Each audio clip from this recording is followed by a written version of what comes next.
is to the foundation of the city. So this bridge that we're about to pass under, until last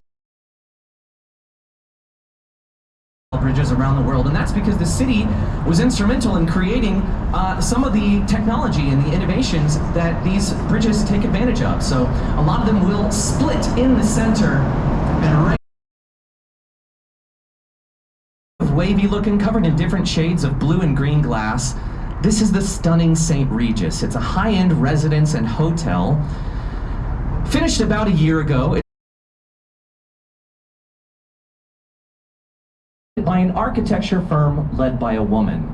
And we're really proud to have this building here in Chicago for that very reason. Now, the woman who leads the firm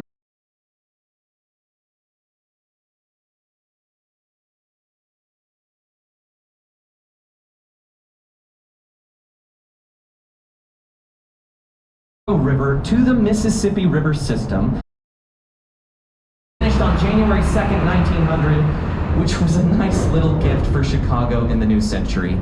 Until that point, we had been known as one of the cholera capitals of the world. So fortunately, we lost that nickname. That has not stuck around with us. So thank you, Army Corps of Engineers. Just a little history on the Chicago River. Now, let's get back to some buildings, shall we? Let's talk about some architecture. So up ahead on the right, you'll see this light-colored stone building with the clock tower on the roof. This is a Chicago favorite, the iconic Wrigley Building. If you've heard of Wrigley's Juicy Fruit Gum or Wrigley Field where the Cubs play, that's the same Wrigley. Now, this building was built in the early 1920s. And it's modeled after a cathedral in Sevilla, Spain. So we call this style Spanish Revival style architecture. Now, it is covered in 250,000 glazed terracotta tiles. Now, terracotta is a substance that is more fragile than porcelain, so to clean it, they actually got to use brushes with soap and water. They can't use any high-powered jets to clean that exterior because they might damage that facade. So you can imagine the process of cleaning that building is pretty painstaking. Now, people ask the question, why were architects here in the US modeling buildings after Spanish cathedrals in the 20s? Well, and the answer is that in the early 1920s, our architects here in the United States did not quite have their own unique styles yet. They were still kind of working that out. So they were imitating mostly what they knew. Pizza, the Lou Malnati's on the first floor of the Wrigley Building is open for business. Right here on Michigan Avenue, so you're going to be close to a lot of shops here on the Magnificent Mile, and then you can get some deep dish pizza. It was finished in 2009, designed by Chicago's very own Skidmore, Owings and Merrill architecture firm, or SOM for short. Now, fun fact, my brother-in-law, Kevin, is an architect who works for SOM, and he was one of the guys who helped design this building.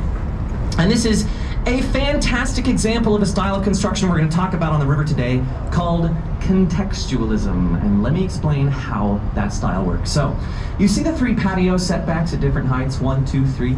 Those are at very specific heights. This first one here on the right is at the same height as the roof of the Wrigley Building that we just talked about.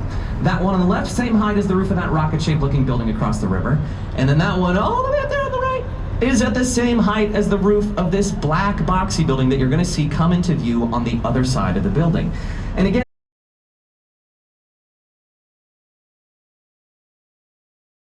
now, Marina City was designed and built in the 1960s by architect Bertrand Goldberg, and Goldberg was more of a social scientist of our group of architects we're talking about today, so he was really interested in how people lived. And so with Marina City, he was looking to design a fully self-contained, self-sufficient city within the city. And that's what he did. Movie theater, bowling alley, shops, and office space. Again, we like to call this an introvert's dream world. Now, that movie theater is no longer there, but you can go check out the House of Blues, which is in Marina City. It's a great place to hear some live music while you're in town. All right, over here to our left, you're going to see the iconic Chicago Riverwalk. Now, this is a continuous riverwalk. It was finished in recent years. It's about 1.3 miles long. It was conceived all the way back in 19 glass. This is 77 West Wacker Drive, and if you look all the way towards that roof, it looks a bit like a Greek or Roman temple, yeah? This is a great example of the